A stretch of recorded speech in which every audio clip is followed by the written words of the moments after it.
Welcome back to school, my dear queers. I am your teacher, Professor Alderkross, and today we're going to have a history lesson. This lesson is about a 2005 British German cartoon called Adventurers, Masters of Time.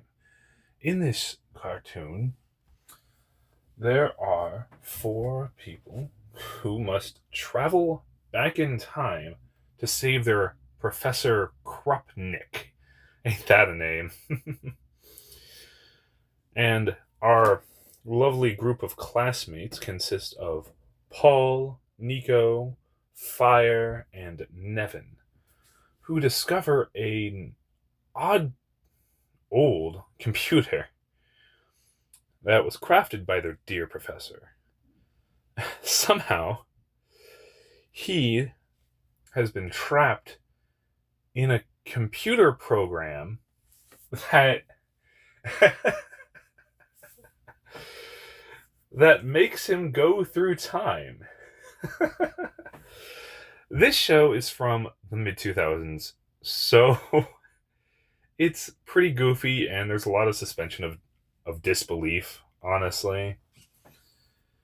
It, quite frankly, doesn't explain a lot, which isn't helpful,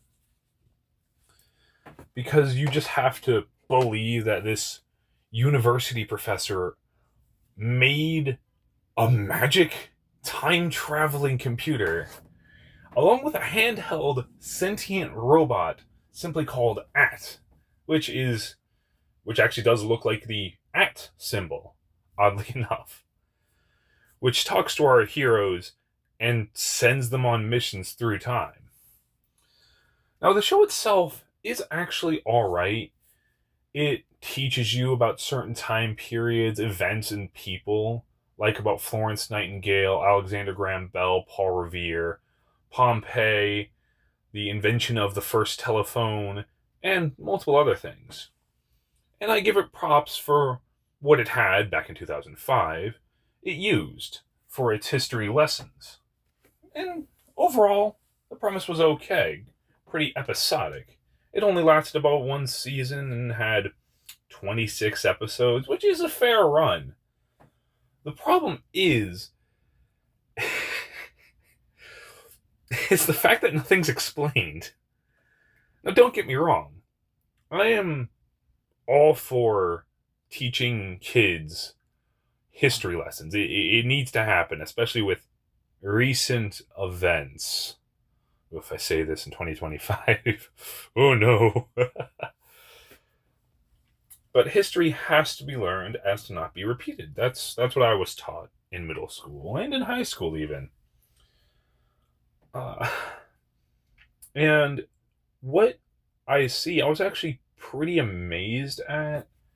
As far as I could tell, I'm no history professor. I'm no history student. My grades in history was about an average of a B, to be honest, when I was in school. So I can't exactly vouch for every episode or every accuracy that these have. But overall, as far as I could tell, it was actually very informative, very nice, and very respectful of the time period for the most part. When they did travel back in time through this large, unexplained computer that they just had, that their professor built in his spare time, and nobody caught on to it, something that would take so much power, but we'll get to that later. When they actually did go back in time, it was actually pretty cool. The first real episode, after the first episode, the second episode, Escape from Pompeii, that's where they really talk about the history of the event.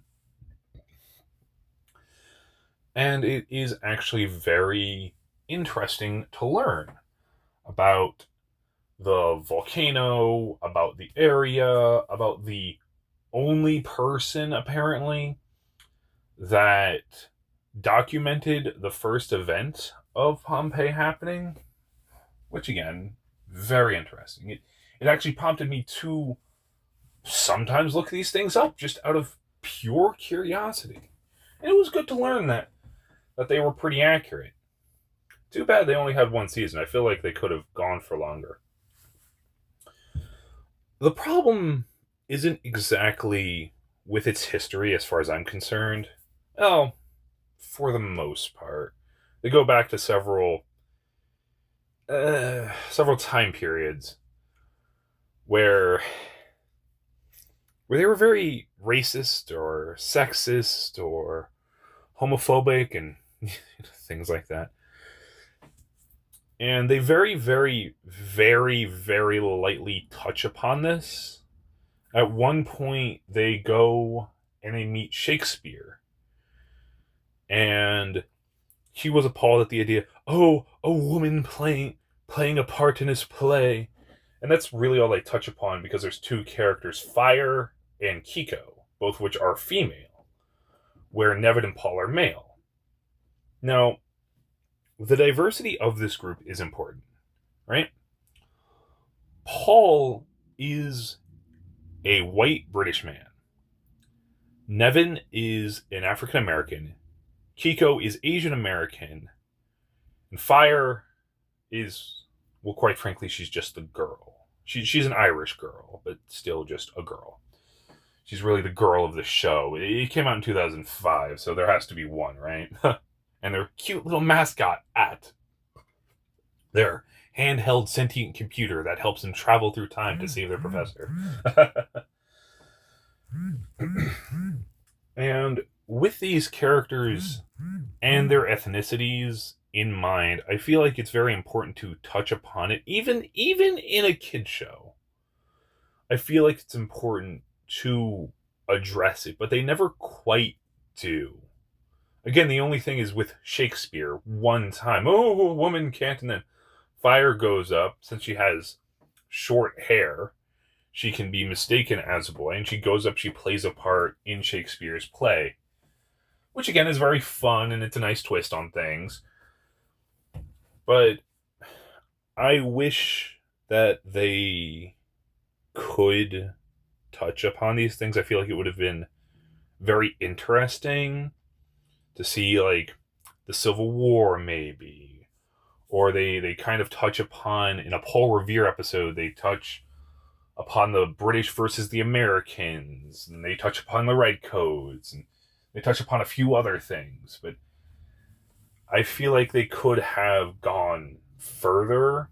They could have addressed what... Well, quite frankly, it seemed like they were afraid to address. That's the problem. They could have addressed racism and sexism and homophobia. And I mean, keep this in mind. It's still a kid's show, so you don't have to go above and beyond for it. They don't have to act like it's the only thing worthwhile, and that it's like, oh, well, Nevin's the black one and that's his only character. He's not. That's the thing. All the characters are very inviting and well worth their time on screen. No one seems like they could just be easily replaced with somebody else. There are 4 of them, and they work as a team, and it's very nice to see that. It's not just, oh, well, there's one character that takes over the entire show, and that's it. Everyone kind of gets their moment to shine, which, again, is another good thing for the show. I just wish they talked about these other things more. I mean, you have a group of racially diverse characters, and they really only address Paul being British at one point during the Paul Revere episode, and that's it. That's it. It's like, really? You have 4 characters who are all different, and you don't address it any other time. One time, you have 26 episodes and 4 main characters, and it could have been addressed. I don't know. I know it's a kid's show. At the end of the day, it came out in 2005. I mean, I was what? I was about 4 or 5 when the show came out. So it's not like I was watching the show at that point. But watching it now, I feel like they could have touched upon it a little bit more. But I rag on that like it's a big deal, and to be honest, what they did address was pretty great. They do have a blind character. I believe that's Florence Nightingale, if I remember correctly. My memory's terrible. Where they address the invention of Braille, which is pretty great for blind characters. And again, I personally love the what I believe is accurate, at least. I'm sure there's plenty of historians that are like, no, no, no. The show has like so many issues, and this happens and that happens, and I'm sure it does, but I enjoyed it for what it was. The artistry's not that bad. It's very, well, this is very mid 2000s. Not much to say about that. I've seen a lot of cartoons from that time, and yeah, they're all very similar art style wise. So it's nothing to write home about, at least. Now, the real issue I have with the show is them not explaining arguably the most important part, the time travel. Their professor has this giant computer in a hidden room in a part of the university. And how does it not sap the entire city of power? How does it not like catch fire? How does nothing ever go wrong? That's the part that concerns me. Because in other time travel properties, like Back to the Future, for instance, Doc Brown has to go and get Utonium to power his car, his DeLorean. Not exactly a high-powered vehicle right there. And he has to make it like 10 billion times more powerful than a normal DeLorean. And you hear in the beginning of the first movie how somebody stole Utonium or plutonium. Again, I forget exactly the details. And these people he makes the deal with, they come in, they start trying to shoot the place up, and then they have to time travel away. It's an important part of the first act of the first Back to the Future movie. But in Adventure as Masters of Time, there's never an issue. Like, what am I supposed to believe here? Professor Krupnik, he just has the money for this. He got everything legally. He powers his literal super computer. And that's it. That's what we got right there. I mean, come on, guys. I feel like it could have been a really cool plot point to explore how he made this machine, what he did to get these parts, and you can still be historical with it too. You can go back to the invention of the first computer. You can go back to when they first discovered like plutonium, like from Back to the Future. There are so many things that they could discover and they could address, and they never do. They're just like, yeah, he made a supercomputer. Cool, let's jump into the screen and go back in time. Yeah, that's it, I guess. We're just accepting this. And oh, by the way, he made a sentient AI robot that looks like a tablet, honestly. At the tablet. And like, yeah, we'll just accept this. We'll just accept this as is. Why? Why are we so willing to just jump into and accept this as a reality? Again, accepting it as a reality still, it doesn't make it a bad show, but I feel like they missed out on a lot of potential for storytelling. Which is annoying, quite frankly. And I know you're gonna, for those that watch, it's like, oh, it's just a kid show. You don't think about it too hard.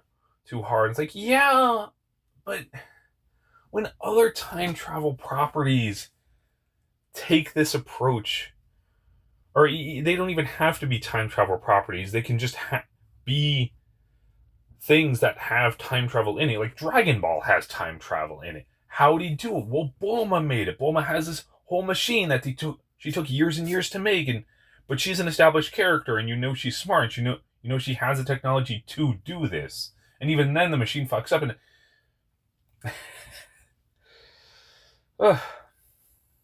it's just odd. Is my point.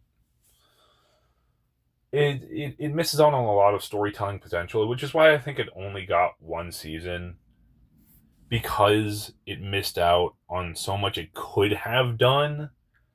Instead, it just goes and it acts like Where in the World is Carmen Sandiego or shows of the like, where it addresses its topic, it has a full episode on it, and then it moves on. And that's it. It continues to the next episode. Which, being episodic, is completely okay. It's fine in my book. I've seen a lot of episodic shows. I love the original Goosebumps, or Are You for the Dark, or SpongeBob, or South Park, or, anything. Everything, really. But I feel like it could have just thought about it just a little bit more. And I didn't even address this. The professor. Oh my god. And the professor himself doesn't even seem like a history professor. I think he is. I believe he is. They might have said it once in the first episode. But for being a history professor and just MacGyvering this computer together takes a lot of science skill, wouldn't you think? I mean, jeez. But what do I know, I guess? I'm not a university professor. I'm just a weirdo on YouTube talking about a show nobody's ever heard of before. Because I want to. Oh my god. So,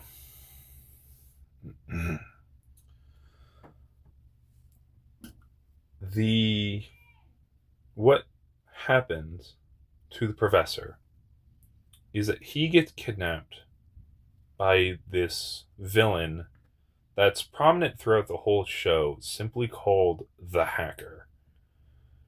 And the Hacker has a very Dr. Claw type feel from Inspector Gadget. And in Inspector Gadget, Dr. Claw is always just this unseen force with a metal hand and an evil cat. And he sends out his claw henchmen. I don't know what they're called. I've never seen the show. I just know bits and pieces. I saw the live action movie. The live action movie is very, very different. But it feels like a shameless ripoff of Claw, which is not good. Because, the Hacker, he's sitting in his big chair and his hands are seen. He has a big, scary voice and he sends his henchmen out, which are viruses or something. I think they're called the Virus Brothers, and they're these green, hard light henchmen, which, again, also have sentience. They're not robots. Not really. Because the Hacker also has his own supercomputer that he can casually travel through time with. Which is just madness. One person doing it is crazy. Two people doing it is, where the hell is this technology in the rest of the world? And I don't even understand the Hacker's intentions. Oh, he wants to mess up history. Okay, but why? Why? For what reason does he want to do this? Because he's the one that sets off this whole quest. He copies Professor Kropnik, is the best I can guess, and makes his own version of the supercomputer. He makes his virus brothers so they can go through time and mess it up. And in doing so, he kidnaps Professor Kropnik. That's such an odd name. Which sends Paul, Nevin, Fire, and Kiko all on their adventure with At through time to save the professor. But they never explain the Hacker's intention. It's just, he's evil. And it's like, okay, sometimes that can work. It can work for golden age villains. You know, like, we don't exactly need to know the intention behind Darkseid. We know he's evil. Sometimes that's enough. But for the hacker, he chooses to target history, important moments in history, but with no reason why? I mean, I don't understand. I don't understand. And if you want to say, oh, it's a kid show as a defense, it's like, at this point, I feel like it's too much of a, it's too lazy of a reason. Oh, it's just a kid's show. Don't think too hard about it. It's just a kid's show. It's like, I saw Adventure Time. That had 10 seasons and several hour-long specials, and it has 2 or 3 spin-offs and characters everyone loves, and it explains its world. The Land of Ooh is very confusing. It rains knives just because it can. But there's enough to be explained in the background that you can get it. But with the hacker in Masters of Time, it's like, yes, I am here. I will destroy the time stream because I feel like it. It's like, wow. I mean, even Dr. Claw had a reason, you know? Even Vile from Carmen Sandiego had a reason. There was a point to what they were doing. It wasn't just evil to be evil. And I don't even understand several of the times of the hacker disrupting history. Because you never find out what this thing is. You have no idea what the hacker actually looks like. You have no idea what the real name is. You don't know anything about this thing. You don't even know if it's human. It could not be.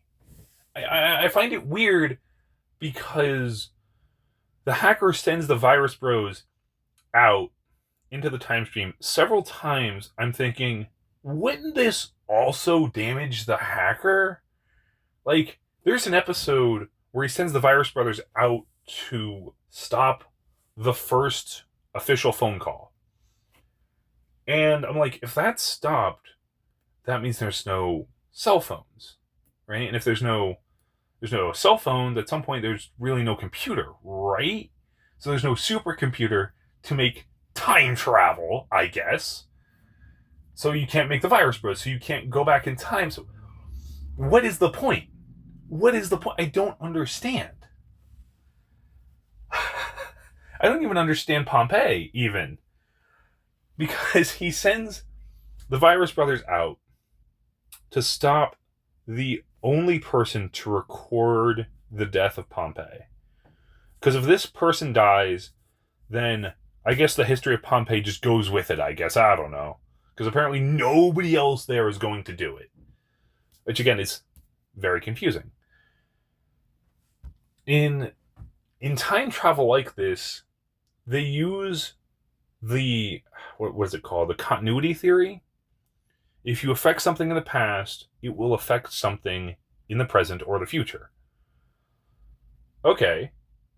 So what would stopping Pompeii really do to the present? Because somebody's still going to come by and record it. Maybe not immediately, but they're going to see a whole town covered in molten lava, and they're going to be like, hey, wonder what happens there. You know? And probably figure it out from there. Or, okay, Paul Revere fails his mission. Then the British take over. It's like, okay, that's bad for us. It's bad for the main characters. We know that. Why is it good for the hacker? We don't know. We never know. He's just the bad guy. And I don't think a show like that even needs a villain. That's the problem. If the professor just kept getting zapped through time because of a computer glitch, that would have worked for the show just fine. We wouldn't need the hacker. We wouldn't need the Virus Brothers. We wouldn't need any of this. We could just have the main characters experiencing these moments in time as they happen. And that's it. We don't We don't need anything for it. And there's enough drama and there's enough plot that the episodes can still happen pretty much as is. Because most of the time, the Virus Brothers don't seem to affect much. I mean, yeah, sure, they get directly in the way of multiple situations.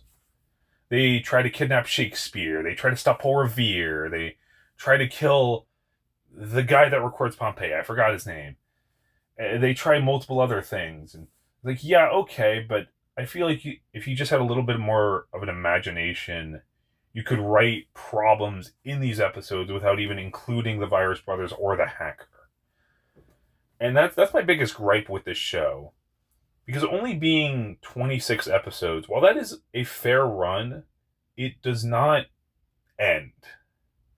Which is the problem. I was really hoping in the final episode, okay, finally, the last episode, everything's going to be revealed. It's a two-parter. There's a lot of time to explain a lot of things. The hacker, the virus, the problems with the computer, how it's made, everything. We can do that in 2 hours. Wow. 2 hours. No, not 2 hours. 2 episodes.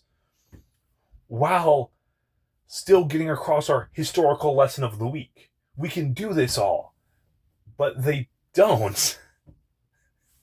They finally find Professor Krupnik after 20 episodes of searching. They finally get him down. And up there he is in ancient Egypt. Let's go grab him. Let's fight him.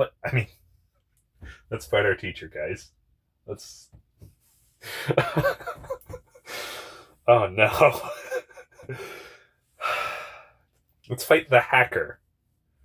Let's defeat the hacker. Let's chase him down. Let's figure out what this is all about. And then the final episode comes, and the last few minutes come, and what ends up happening? Well, the time stream is saved again. Yay. But the hacker gets away with Professor Krupnik and the Virus Brothers. Oh no. But it's the last episode. There's nothing left. They just stop. So what's left after that? Nothing. Because it was canceled. It was canceled afterwards.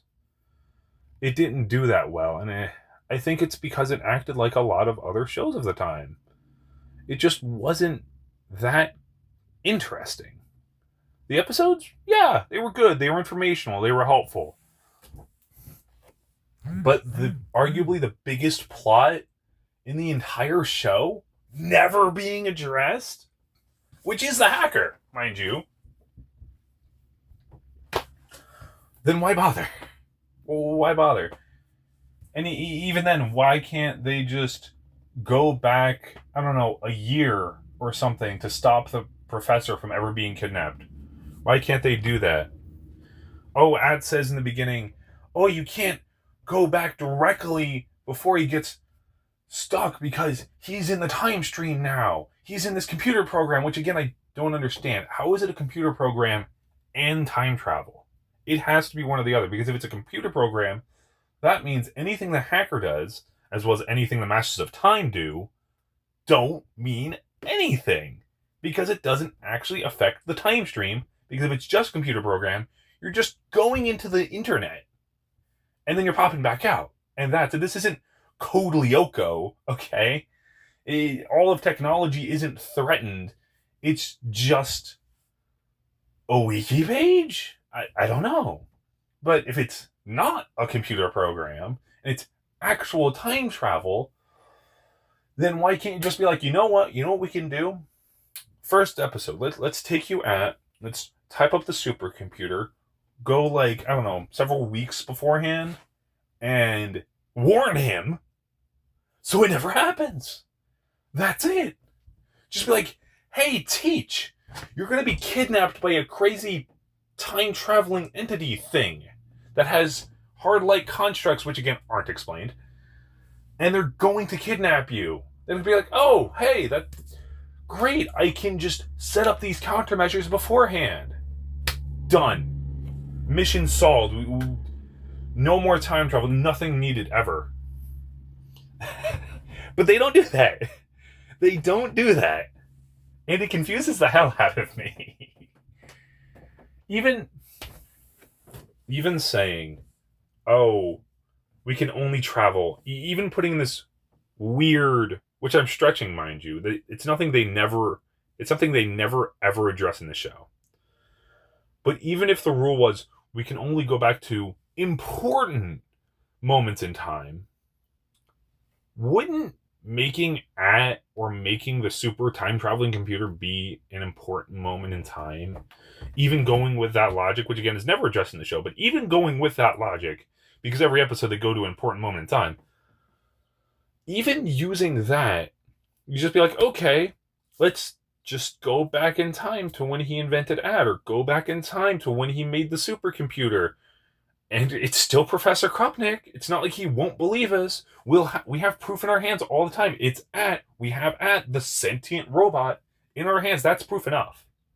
That's proof enough. And be like, hey, Doc, you're going to be kidnapped. If you keep doing this, you're going to be kidnapped and be thrown through time and space at all times. Right? I don't know why they never do it. I really don't. And I wish there was an ending. I really do. Because as much as I'm complaining, I think it's an alright show.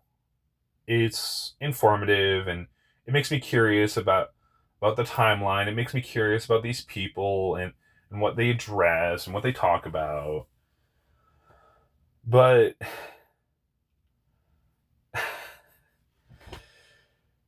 what is the hacker? You know, your main bad guy. I wish it was explained. I wish they could just address it. There are so many possibilities that it could be. Like, okay, what if the hacker was Professor Krupnik? Wouldn't that have been so cool? Like, oh, the professor gets zapped through time, but Professor Krupnik, shit, he actually goes crazy, or he becomes selfish or something, and he's actually the hacker. Something like the Flash movie, where Flash keeps going back in time, but then he becomes Dark Flash, which is of course the true villain of the movie. You could do something like that, and it would be so interesting. Like, oh, the hacker's actually the professor the entire time, and then it gives a reason why he's trying to break time. Because if he sends his virus out, it's like, oh, well, the timeline is messed up. That means the supercomputer's never made. That means none of this ever happened. It's a reason for the villain to exist. And it also explains why the villain has his own supercomputer. It explains why he can make the Virus Brothers. It explains everything. But they never do that. It's just the hacker. Ooh, the hacker. Wow, you really couldn't think of a better name? Ooh, the hacker. Cool. The girl from Jurassic Park hacks? Should she be called the hacker? I mean, seriously, Kinsey from Saints Row hacks? Is she called the hacker? Oh, wait, no, she's called Safe Word, or what was it, Safe Crack? Oh, I forget. Oh.